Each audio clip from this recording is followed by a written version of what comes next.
Assalamualaikum warahmatullahi wabarakatuh. Halo adik-adik, apa kabarnya hari ini? Alhamdulillah sehat ya. Semoga kita selalu diberikan kesehatan oleh Allah Subhanahu wa taala untuk selalu semangat belajar. Baiklah, perkenalkan nama kakak Rafika Oktaviani, bisa dipanggil dengan Kak Vika.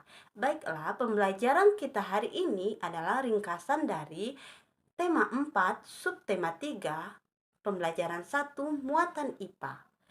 Dengan judul dampak pemanfaatan sumber daya alam yang tidak terkontrol dalam kehidupan sehari-hari. Nah, ada yang tahu apa sih itu sumber daya alam? Ya, benar. Sumber daya alam adalah segala sesuatu yang berasal dari alam yang bisa dimanfaatkan dengan baik oleh manusia untuk keberlangsungan hidupnya. Terdapat dua jenis sumber daya alam. Satu, sumber daya alam yang dapat diperbarui. Contohnya, air, tanah, udara, dan tumbuhan. Dua, sumber daya alam yang tidak dapat diperbarui. Contohnya, batu bara, minyak bumi, dan logam. Pemanfaatan sumber daya alam yang tidak terkontrol yang dapat mengakibatkan dampak negatif seperti berkurangnya sumber makanan hewan, hilangnya habitat dan menurunnya populasi hewan. Tiga, rawan terjadinya bencana seperti erosi, tanah longsor, dan abrasi. Mengurangi keindahan lingkungan. Ada 10 faktor penyebab kelangkaan sumber daya alam. 1. Keterbatasan kelangkaan sumber daya alam. 2. Perbedaan letak geografis. 3. Keterbatasan kemampuan produksi. 4. Pertambahan jumlah penduduk. 5. Bencana alam.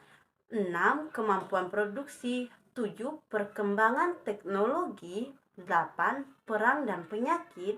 9. Sumber daya manusia atau tenaga ahli yang kurang. 10. Sifat serakah manusia. Cara mencegah kelangkaan sumber daya alam adalah terbatasnya sumber ekonomi akan membuat manusia rela melakukan segala usaha atau bahkan berkorban demi mendapatkan kebutuhannya.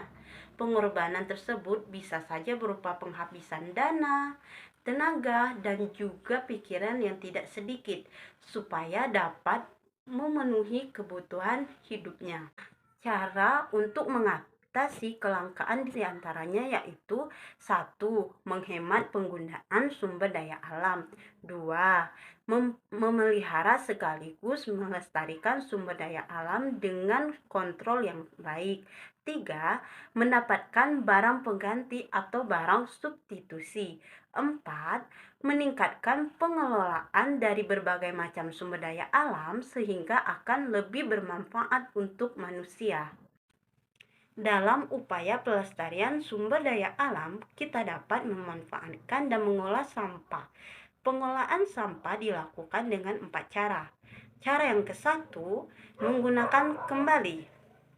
Dengan menggunakan kembali, orang-orang kreatif biasanya mampu mengubah sampah menjadi sesuatu yang bernilai guna, bahkan bernilai jual.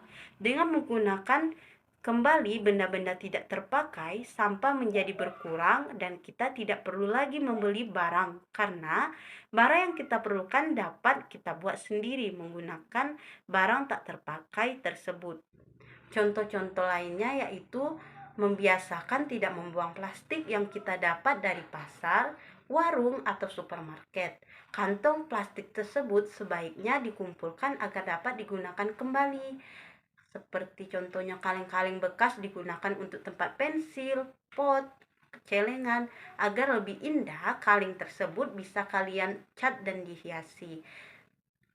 Cara yang kedua, gunakan kembali baju bekas sebagai lap atau keset. Yang ketiga, belajar membuat kerajinan dari barang-barang bekas. Baju bekas bisa dibuat untuk membuat bros dari kain perca dan sebagainya.